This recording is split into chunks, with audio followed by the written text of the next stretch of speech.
Hi guys, so today I'm going to talk to you about buying, taking care of, and using your first pair of Western Spurs.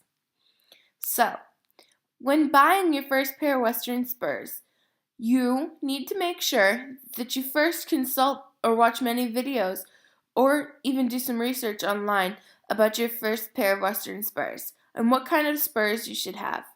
So, if you have a trainer, talk to them about which spur you need to choose, as well as maybe consulting a professional about it. If you have like one of the professional people's emails, I can't think of any right off the top of my head, but if you can think of somebody that you have the email of that would know anything about spurs, send them a quick email and just be like, hey, I'm interested in purchasing a pair of spurs. I was wondering if you know which ones might suit me best. And you need to choose your spur on a couple of different basic necessities. First would be how long your legs are. That's how long your bar needs to be that goes to your rowel on the end of your spur.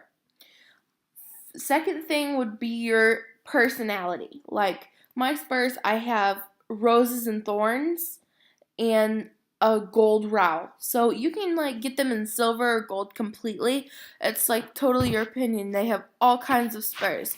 Third, you need to decide whether your horse really needs them.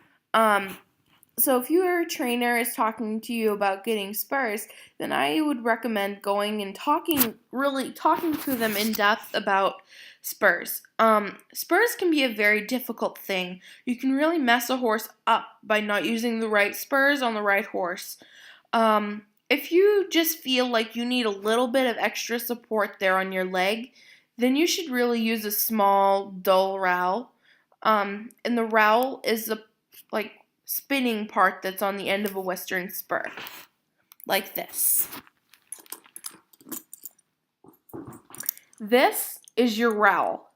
See, mine is very dull, could not cut at all, and it's a very nice, dull rowel. So, that is another very, important detail that you need to remember when purchasing your spurs.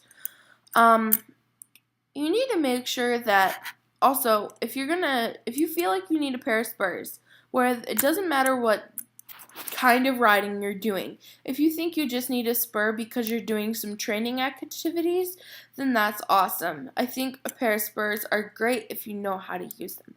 You must need to know how to use a spur in order to use it. They are meant to be a tool. They are meant to work with you, and you need to know how to use them before you go and just jump right into them. And if you knee your horse in the wrong way, you could scar your horse for life. So, you just need to make sure. I cannot preach that even more. You need to know how to use and wear and use a spur, So, I have kind of short legs, so I got a big bar on my spur that goes to my rowel.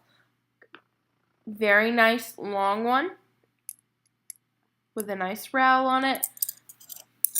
These are called a button on your spur, and that's where your spur leather goes, as well as your spur rubbers, if you're going to wear spur rubbers with your spurs, which I highly recommend.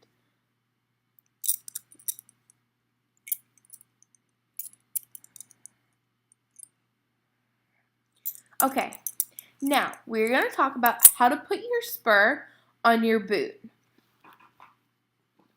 Most Western boots have what is called a spur saddle on them, which is a piece of leather on or above your heel on your boot. And it's kind of thick, and what you do is you make sure that your bar is up on your spur. And then you slip it on to your spur saddle, like that. Okay? And it sits quite nicely down there. Then what you do is you take your spur leathers. I do not have any on hand, but you take your spur leathers and you take the hole and you put it through your button around the top and over to the other button on the other side. And with your spur rubbers, you take them and go from the button down around the bottom like a stirrup and to your other spur button. And that is how you put on your spur leathers as well as your spurs onto your Western riding boots. Now, take